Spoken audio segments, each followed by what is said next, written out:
Well, here I am with some live smash burgers here this evening because there was a few lads asking me for it, and this particularly few, Bill. What I've got here, just before I open it up, I've got 4 balls here of ground mince. It's got 80-20. We call 80-20 is 80% meat, 20% fat. This one is a mixture of brisket and chuck and 20% fat. I'm cheating with my onions this evening. I've got some pre-cooked ones, just bought out of a packet, and some bundies.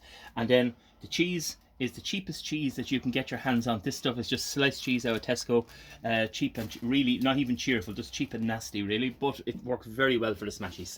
Anyway, very briefly, follow me along on this one.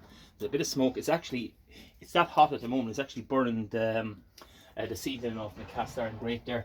It's gone pretty hot. Now, one very, very important thing to do here is to season the mince, and it has to be seasoned with I'm using some Maldron sea salt there this evening, which is probably too good for the job, but you certainly want some a good bit of salt on it because it will create the crust for you, draw the moisture out of the meat. And now I'm going to drop them meat side down, and then I'm going to add the salt again when I have them dropped. So, or salt side down here, I should say, meat side down. They're all meat side down. Now, not a good smash on it, as in what I do is I kind of just rub it down. A good flapping on them.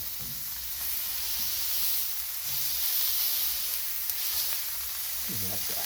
You don't have to be very accurate with these at all. Just a kind of a good rub down on them. And all the best if you don't make the balls very tight. You kind of keep the balls loose. I'm going to go this side of you. Sorry, camera one. Come over to here to get my right hand at this one.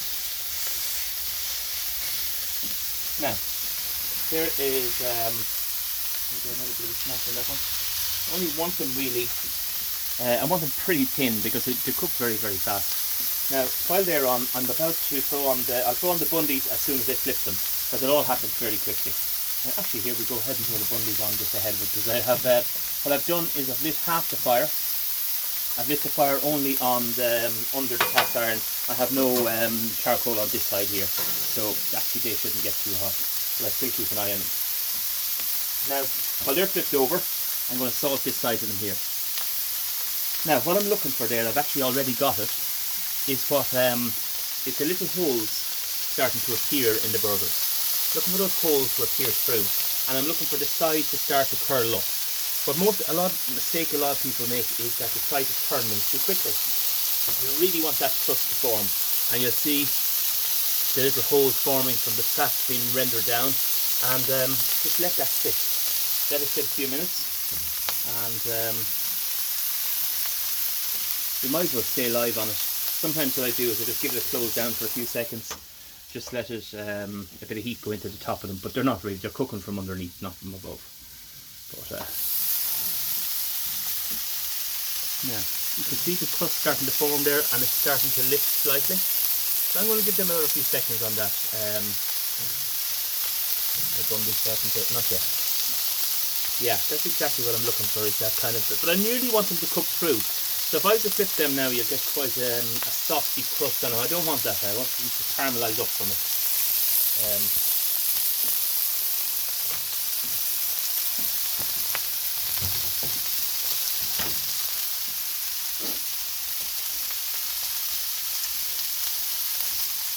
Yeah, they're starting to brown off now. There's some brioche buns. You can use whatever you like. There's the ones that were available to me in Tesco. Let's see now, not quite yet. This is very, very close. Now, to get them up, you need to get underneath them with a flat spatula and work them up, because you want to bring the whole crust with you and not break them up. Put them here, and then you a little bit of that, and then this has already been salted, so flip over. Now that's what I'm looking for. There's your crust. So they're ready. Lost a bit off that one, but the cheese will stick it back together. So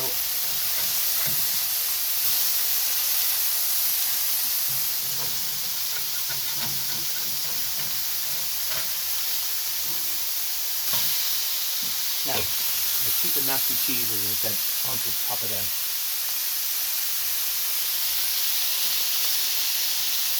Now my burger buns just start to come through to me.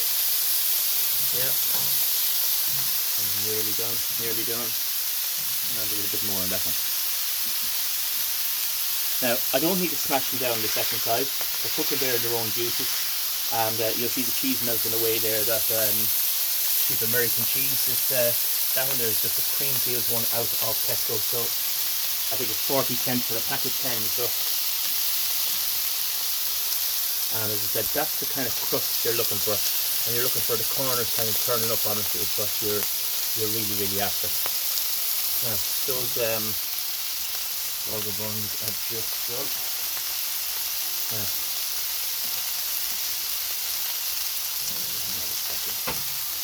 So let's build our little burger here very quickly. I always put some onions on the bottom. Just put some onions on the bottom because I don't want the ketchup.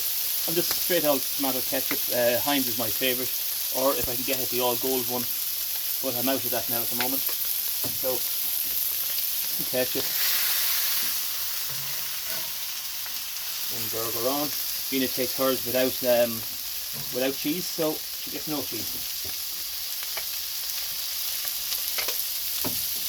Ketchup. Another burger. Another few onions. Bit of ketchup on top. And top that up with bun. Now, can you beat that for a smash burger? Well, yes, you can actually, because the way you beat that for a smash burger is to do what I'm going to do with my one. Is some onions, tomato ketchup, running low. One smashy.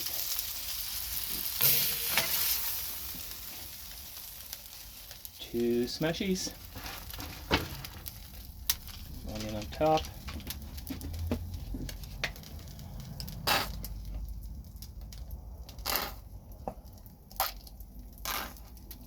We need more ketchup.